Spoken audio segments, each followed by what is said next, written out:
Sometimes God doesn't bring people into our lives to love us the way we imagined love should look. He brings them to love us in ways we never knew we needed. Not loudly, not dramatically, not according to plans we once made in younger years, but quietly, unexpectedly. In a form that doesn't ask for permission from logic or society. Sometimes healing doesn't arrive wrapped in sameness. It arrives wrapped in difference. In unfamiliar laughter, in lightness you forgot existed, in a soul that doesn't match your timeline, but matches your spirit. And sometimes the person who awakens your sleeping soul is the very person you never thought would fit into your story. Because when God rewrites destiny, He does not follow age. He follows alignment. What the world counts in years, God counts in souls. You didn't ask for this connection. You didn't pray for someone like this. At least not consciously. You might even resist it when it begins, because it feels strange, confusing, almost unreal. You question it quietly at night. You ask yourself if you're imagining things. You wonder if it's right, if it makes sense.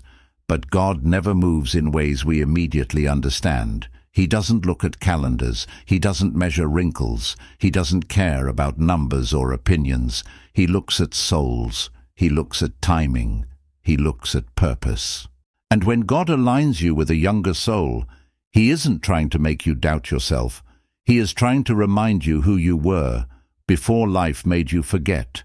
Because somewhere along your journey, there was a moment when the child inside you stopped laughing. Maybe it happened quietly, no announcement, no breakdown, just a slow fading. The dancer inside you stopped dancing. The dreamer folded their wings, and instead of living, you started surviving. You became responsible. You became strong. You became the one others leaned on. You carried weight no one noticed. You held people together while slowly falling silent inside. You grew wise, but without realizing it. You aged emotionally more than you ever did physically, and God saw that. He saw the tiredness in your spirit, the heaviness you never spoke about, the joy you sacrificed to keep going. So God whispered to the universe, "Return their spark, return their fire, return their aliveness." And then He sent someone younger, not to replace your wisdom, but to reignite your soul. They didn't enter your life loudly. They arrived like sunrise, soft, warm, unexpected. Light slowly touching the cold corners you thought were permanent. They laughed without holding back, loved without calculation, dreamed without fear. And something inside you stirred, not your body, your spirit. You noticed it in small things first, looking forward to messages again, smiling at your phone without realizing, feeling energy where there used to be exhaustion, joy where there used to be duty, life where there used to be survival. And suddenly you realized this wasn't just attraction, this was awakening. It was the gentle reopening of a heart that once closed its doors quietly after too many disappointments. After learning how to endure instead of hope. A younger soul doesn't make you older. It makes you present. It pulls you back into the moment. It reminds you that life is not measured in how many years you've lived, but in how deeply you've felt them. They challenge your routines. They break your seriousness. They disrupt patterns you didn't even know had become cages. They remind you, passion is not reserved for the young. Dreams are not only for beginners. Love is not just for first-time believers. God sends them so you may remember yourself, the version of you that laughed loudly, that hoped boldly, that believed in magic, in miracles, in connection. And maybe you didn't even realize how tired your soul had become, but God did. And He sent someone with flame in their eyes to warm the places inside you that had gone cold, because this connection isn't random. It's a reward of growth. You have walked through storms. You have survived heartbreak. You have learned patience. You have matured, not just in years but in spirit. You don't beg for love anymore. You don't chase validation. You don't compete. You understand peace now. You understand surrender. And God sees that, so He trusts you.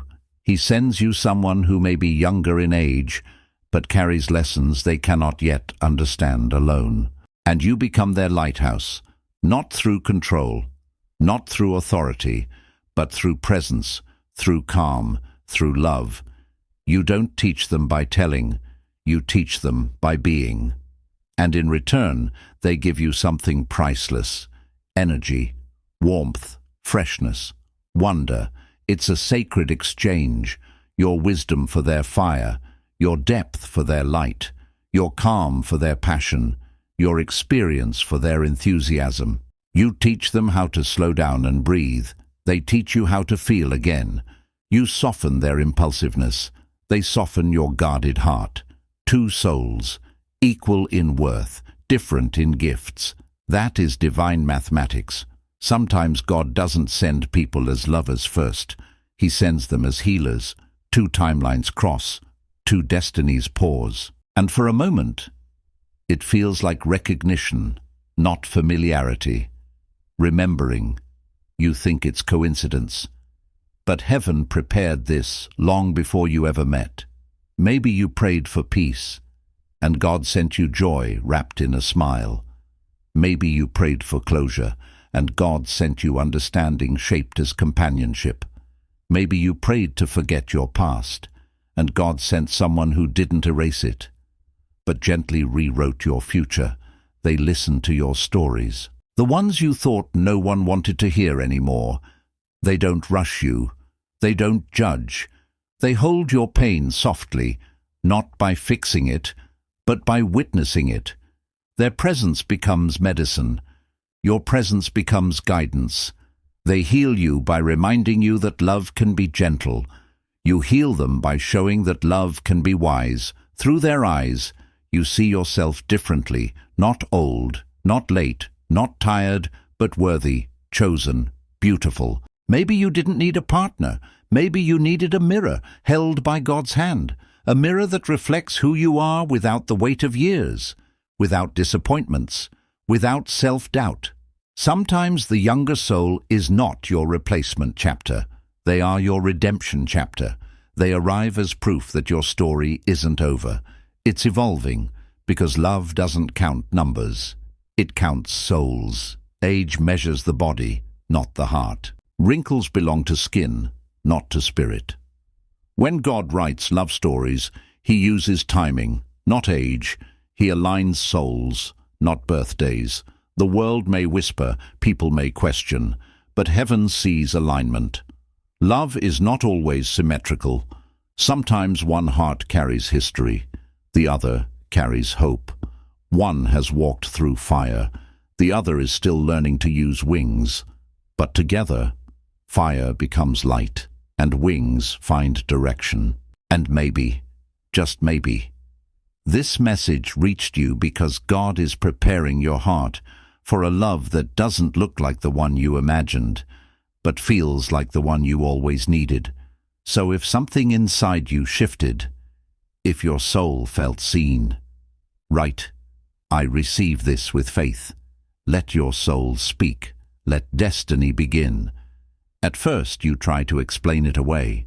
You tell yourself it's just admiration, just curiosity, just a passing feeling. You remind yourself of logic, of age, of what people might say. But the soul doesn't listen to logic. It listens to truth. And the truth is, you feel seen. Not the version of you that performs strength, not the version that survives, but the version beneath all of that, the quiet one, the tired one, the hopeful one. The one you forgot was still alive. You notice how safe the silence feels with them. No pressure to impress, no need to explain your past, no fear of being too much or too late, just presence. And that's when it becomes dangerous, not because it's wrong, but because it's real, because real connections don't shout. They settle. They don't demand attention. They claim space gently.